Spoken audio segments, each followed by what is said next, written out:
kewajiban menghadiri undangan dari Bapak Kepala KUA, atau mungkin hanya sekedar seremonial saja. Namun abang kakak hadir di sini tidak lain adalah tentunya ingin bahtera rumah tangga yang nanti abang kakak layari, kapal yang akan nanti dilayari abang kakak selamat dan terbentuknya keluarga yang sejahtera, makmur, selain juga sakinah, mawaddah, warahmah. Nah, tentunya tujuan utama dari pernikahan selain memperoleh pasangan hidup yang saling mendukung, baik dari sisi ibadahnya, baik dari sisi perbaikan dirinya, juga tentunya ingin mendapatkan apa dari pernikahan ini, kalau boleh tahu? Tadi terbentuknya keluarga yang sakinah, mawaddah, warahmah, terjadinya sebuah hubungan yang halal, hubungan suami istri yang halal, dan setelah itu kedepannya ingin apa? Ingin bahagia, iyalah kan? Ada jawab. Mendapatkan ketenangan jiwa. Ketenangan jiwa, Masya Allah. Adanya pendamping yang halal tentunya akan dengan sendirinya mendapatkan ketenangan, ya. Tidak lagi larak-lirik mencari sesuatu yang di luar, karena sudah ada yang halal yang dapat kita memperoleh ketenangan darinya. Kalau yang laki-laki, istri yang solehah; kalau yang perempuan, suami yang soleh. Nah, ketika suami istri atau calon pengantin pria dan wanita ini menikah, tentunya tujuan selanjutnya apa setelah mendapat ketenangan?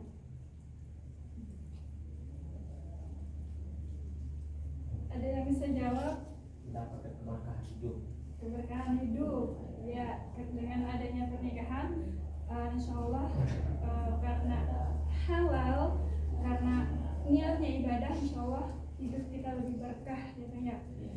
Nah, setelah itu apa lagi deh?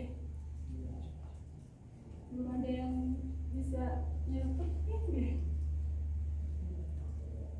Kita sebagai apa nih di keluarga saat ini? Ada ayah, ada ibu, kita sebagai apa? Anak. Abang kakak kedepannya ingin mempunyai anak? Ada yang enggak? Mungkin kalau di Jepang atau Korea mungkin free child, ya, tidak mempunyai anak. Nah, kalau kita sebagai seorang, insya Allah muslim semua, ya, insya Allah, sebagai seorang muslim tentunya tujuan dari kita berkeluarga selain mendapatkan pasangan yang halal, keberkahan hidup, ketenangan, juga nanti selanjutnya adalah memperoleh keturunan atau anak-anak yang soleh dan solehah. Kemudian apa lagi? Pengennya anak yang seperti apa? Ada harapan ke depan? Ini akadnya belum, udah mikirin anak, gitu kan? Tadi akadnya belum, udah mikirin KB. Nah, ini sebagai kunci awal, istilahnya kami yang tadi memaparkan dari bidang kesehatan, dari bidang KB, mungkin nanti dilanjutkan dari penyuluh agama, hanya memberikan kunci.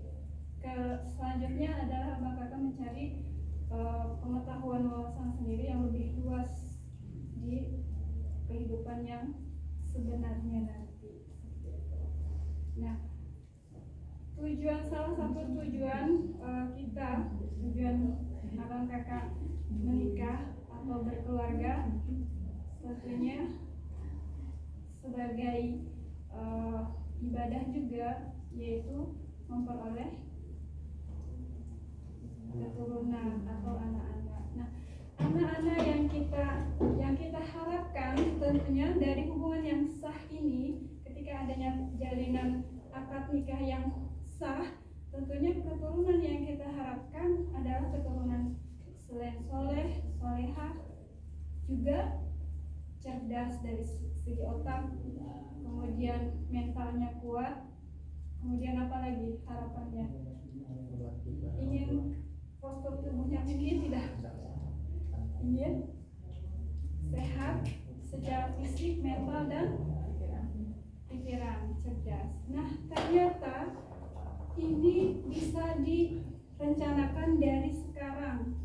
Artinya tidak ujuk-ujuk kita nikah, abang kakak nikah, lahir anak-anak yang sehat, anak-anak yang cerdas. Tidak bisa seperti itu. Tapi harus dipersiapkan mulai dari sebelum akad nikah, sebelum terjadinya hubungan suami istri. Nah, kalau nanti diterangkan dari sisi ilmu agama, mungkin kami sebagai penyuluh KB lebih menekankan persiapan dari sisi kesehatan. Bagaimana, terutama kami menekankan kepada calon pengantin perempuan, tapi pun harus diketahui oleh calon pengantin pria agar saling mendukung. Nah, ada yang pernah mendengar tentang kata stunting? Boleh angkat tangan. Stunting itu apa? Ini program presiden ya, program presiden RI yang harus kita sosialisasikan kepada masyarakat, terutama dimulai dari hulu. Dari hulu ini adalah dari mulai calon pengantin pria dan wanita harus mengetahui ini untuk mempersiapkan kedepannya memperoleh keturunan yang cerdas, yang sehat, dan dari segi postur tubuh juga ideal seperti itu. Nah, stunting itu adalah gagal tumbuh kembang. Ini ada di sini. Gangguan pertumbuhan dan perkembangan anak akibat kekurangan gizi kronis dan infeksi berulang yang ditandai dengan panjang atau tinggi badannya berada di bawah standar yang ditetapkan oleh menteri yang menyelenggarakan urusan pemerintahan di bidang kesehatan. Jadi stunting ini adalah ketika seorang anak gagal pertumbuhan perkembangannya itu akibat tadi kekurangan gizi, seperti itu. Karena gagal pertumbuhan dan perkembangannya ini, tinggi badannya itu pendek atau kalau di masyarakat itu dikenal dengan apa? Cebol. Iya, itu. Kita nggak mau kan anak-anak, karena kelalaian kita sebagai seorang ayah, sebagai seorang ibu, anaknya terlahir pendek. Pentingnya ilmu yang kita pelajari kali ini yaitu untuk mempersiapkan generasi yang berkualitas seperti itu. Nah, stunting ini juga tidak hanya menjadikan anak itu tubuhnya pendek. Misalkan kalau standarnya idealnya anak-anak usia 2 tahun itu berapa sentimeter misalnya, idealnya itu 50 cm misalnya. Nah, anak yang stunting itu bisa di bawah dari 50 cm. Jadi pendek dari teman-teman sebayanya. Kita kan nggak mau ya anak kita tubuhnya pendek gitu kan. Nanti ke depannya ketika misalnya cita-citanya memperoleh profesi yang mensyaratkan tinggi badan ideal, tidak menjangkau seperti itu. Karena ketidaktahuan kita sebagai orang tua untuk mempersiapkan mulai dari sebelum tumbuh janin di dalam rahim ibu, di dalam rahim calon nanti sebagai seorang istri atau calon ibu ya. Nah, stunting ini juga selain tubuhnya pendek, berat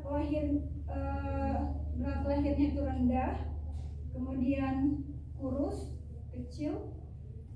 Dari segi akal atau kecerdasan itu perkembangan otaknya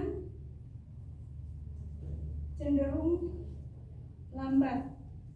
Nanti ketika usia sekolah dia susah untuk memahami pelajaran di sekolah. Kemudian ketika nanti setelah usia manula penyakit-penyakit yang tidak menular seperti stroke, darah tinggi, diabetes, seperti itu. Karena jadi dari hulu ini nanti pengaruhnya tuh merembet gitu kan, karena tadi tidak dipersiapkan dari mulai abang kakak sebelum pernikahan seperti itu.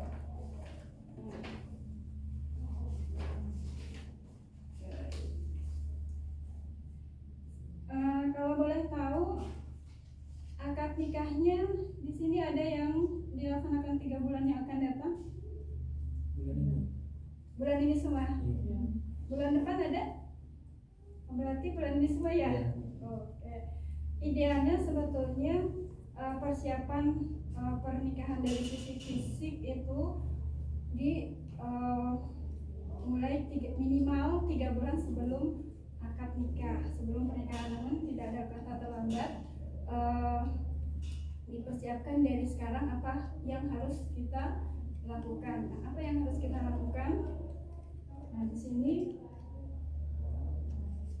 ini ada tahapan-tahapannya untuk mewaspadai lahirnya anak stunting. Itu dimulai dari 3 bulan sebelum pernikahan, kemudian masa hamil sampai anak usia maksimal 2 tahun. Karena perkembangan otak anak itu terjadi di 2 tahun pertama umurnya. Seperti itu. Jadi setelah 2 tahun, setelah anak umur 2 tahun itu perkembangan otaknya berhenti. Jadi dimanfaatkan sebaik mungkin, diberikan gizi yang terbaik untuk ibu ketika hamil dan untuk anak ketika usia sebelum 2 tahun. Seperti itu. Nah, setelah kita tahu bahayanya dari stunting ini, anak yang stunting, apa yang bisa kakak, terutama kakak-kakak calon pengantin perempuan yang harus disiapkan agar jangan sampai keturunan kita terlahir stunting? Ada 4 hal saja, 1, 2, 3, 4, 5 sama yang untuk nanti bapak-bapaknya. Ada 4 hal saja yang harus disiapkan, jangan sampai dilalaikan kalau tidak ingin menyesal nanti ya. Yang pertama yaitu indeks massa tubuh atau IMT. Ada yang pernah periksa IMT-nya berapa? Indeks massa tubuh? Belum pernah? Atau baru mendengar ini ya? Nah, sebelum akad nikah, usahakan kakak-kakak tahu IMT-nya berapa. IMT itu indeks massa tubuh, rumusnya berat badan dikurangi tinggi badan pangkat 2. Idealnya untuk siap hamil, IMT-nya normalnya adalah 18,5 sampai 25,0. Jadi jangan terlalu kurus, tapi juga jangan terlalu gemuk. Kan mungkin kalau pas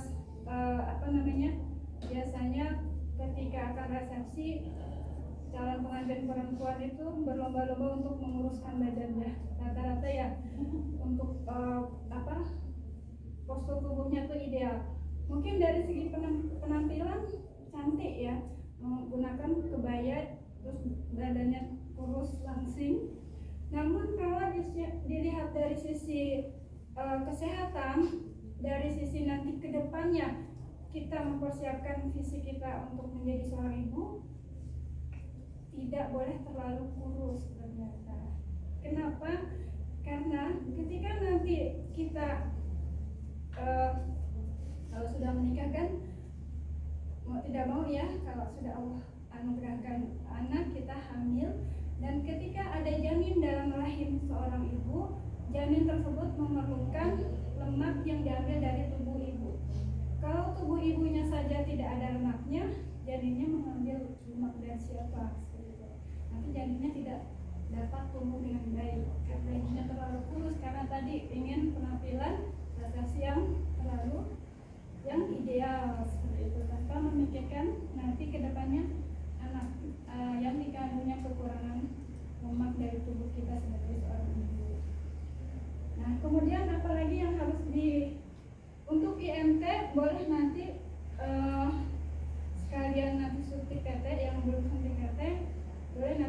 ditanyakan ke ibu bidan di puskesmas, IMT saya berapa, dilihat dari berat badan dan tinggi badan. Jadi kalau tidak tahu Mas bingung cara menghitungnya, boleh langsung ditanyakan ke bidannya. Seperti itu. Nah, yang kedua, kami hanya memaparkan ini aja ya. Yang kedua yang harus disiapkan oleh calon pengantin perempuan yaitu lila, atau bukan dipersiapkan, diketahui lingkar lengan atas calon pengantin perempuan berapa. Idealnya lingkar lengan atas calon ibu itu adalah normalnya 23,5 cm. Jadi jangan sampai terlalu kurus tadi ya, kaitannya dengan nutrisi yang akan diperlukan oleh seorang janin, seorang bayi yang ada dalam kandungan. Jadi kalau agak berisi sedikit, calon ayah udah itu akan dimaklumi aja nanti demi pertumbuhan anak-anaknya juga gitu kan. Idealnya adalah 23,5 cm.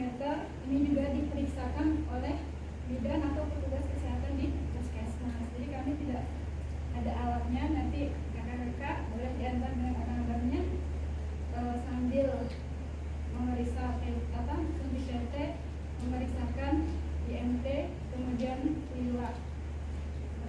Dan satu lagi yang harus diperiksakan di puskesmas, karena 3 hal ini walaupun sederhana pemeriksaannya, tidak menggunakan laboratorium yang sulit, tapi dampaknya itu sangat sangat penting untuk kelangsungan hidup keturunan kita selanjutnya.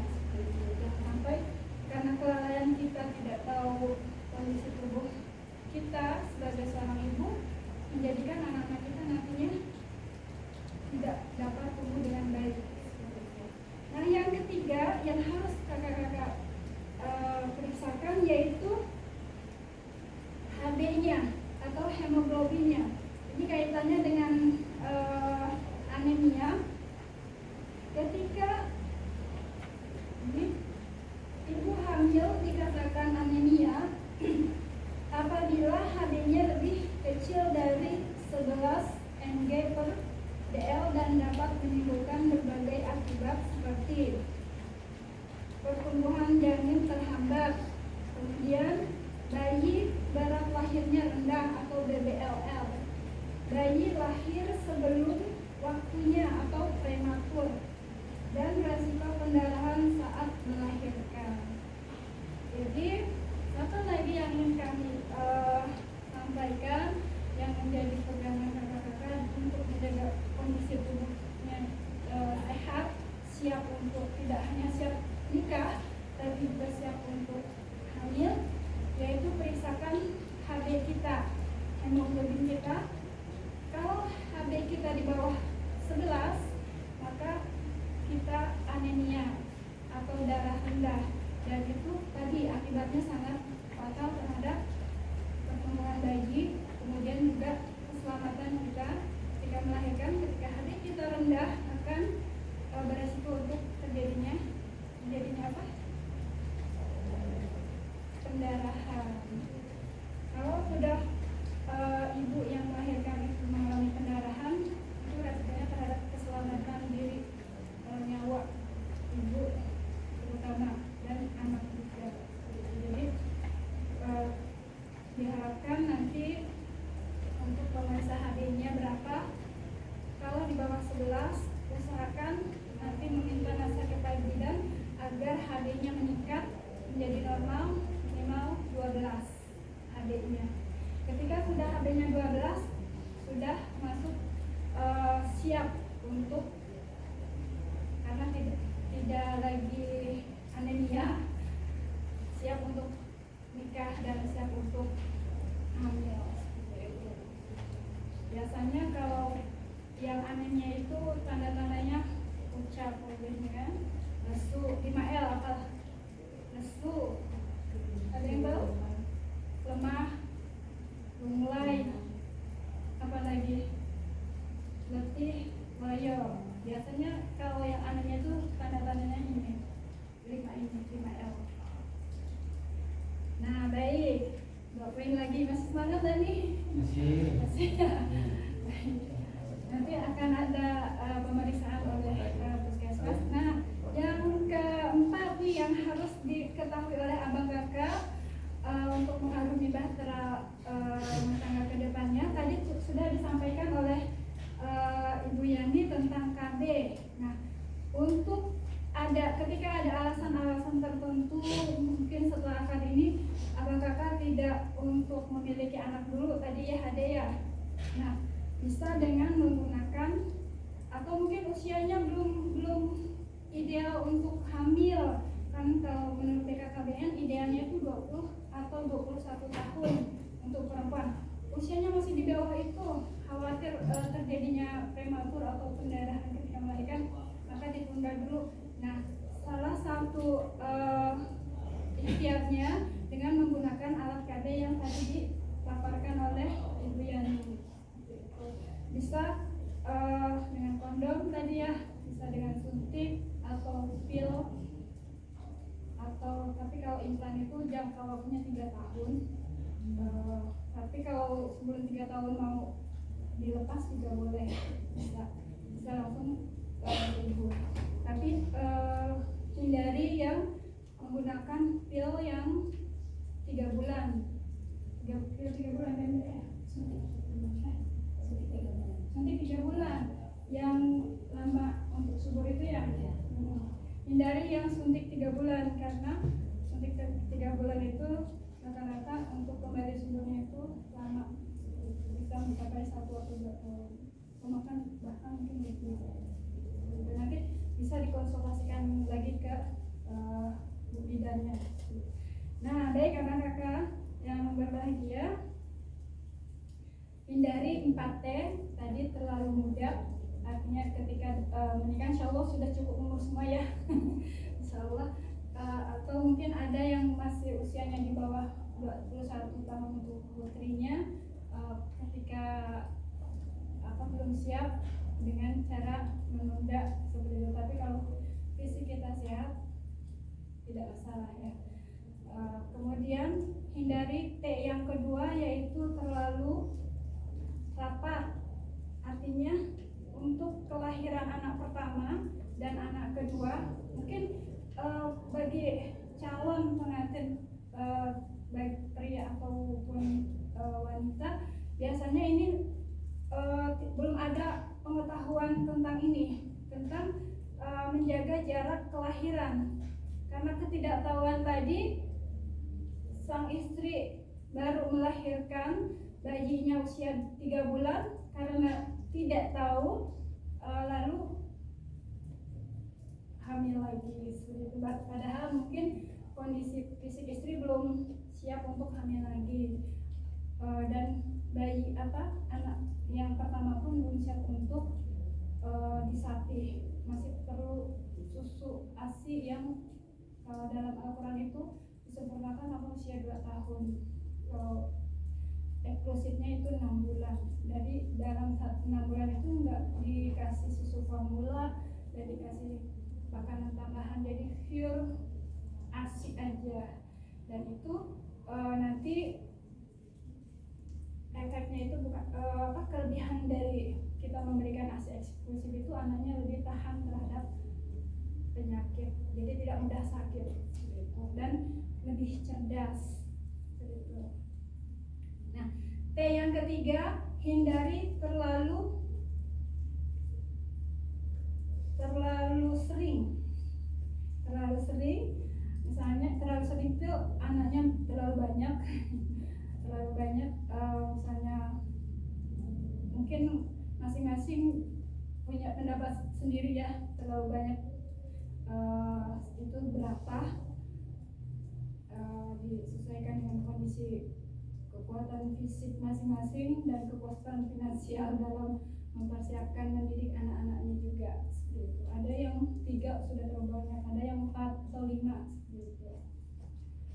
Hindari terlalu banyak dan hindari terlalu tua.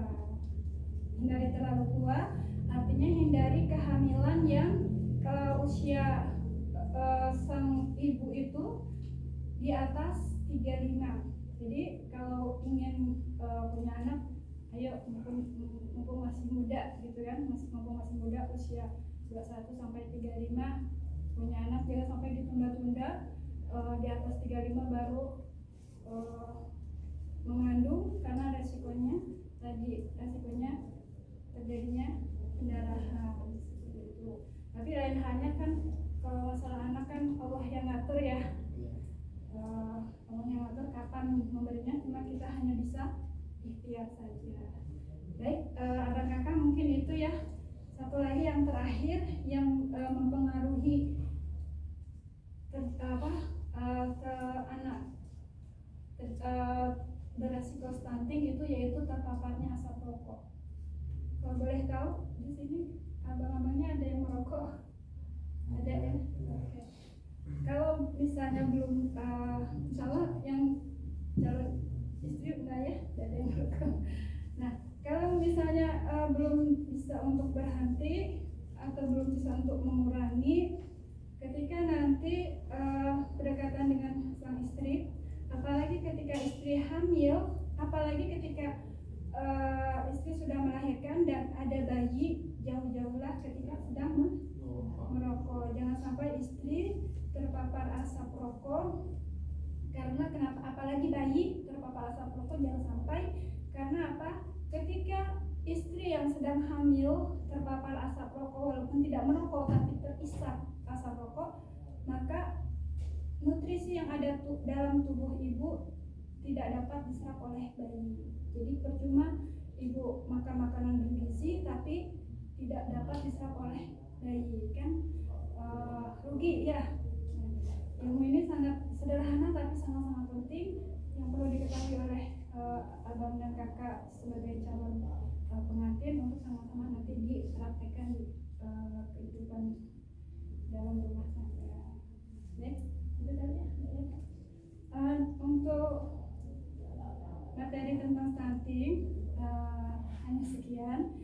Sebelum kami tutup, ada yang ingin ditanyakan? Mungkin udah jelas saya, insyaallah ya. Ada yang ditanyakan tidak? Tidak ada? Intinya ada 3 hal tadi yang ingin kami tekankan, terutama kepada calon pengantin perempuan. Setelah ini tadi kan dipesankan oleh ibu bidan, ibu perawat mungkin ya, untuk suntik teteh. Nah, kami ingin menyampaikan pesan untuk memeriksakan 3 hal tadi. Ada yang ingat apa saja? IMT, HB, satu lagi? 3 hal itu saja kakak-kakak tolong dipersiapkan, diperiksakan, jangan sampai di angkanya di bawah normal. Misalkan normal sebelum akad nikah. Siap? Oke. Baik, mungkin itu saja paparan dari kami penyuluh KD. Kurang lebihnya kami mohon maaf. Wassalamualaikum warahmatullahi wabarakatuh. Waalaikumsalam warahmatullahi wabarakatuh. Jadi teman-teman, adik-adik, abang-abang, kakak, mudah-mudahan nanti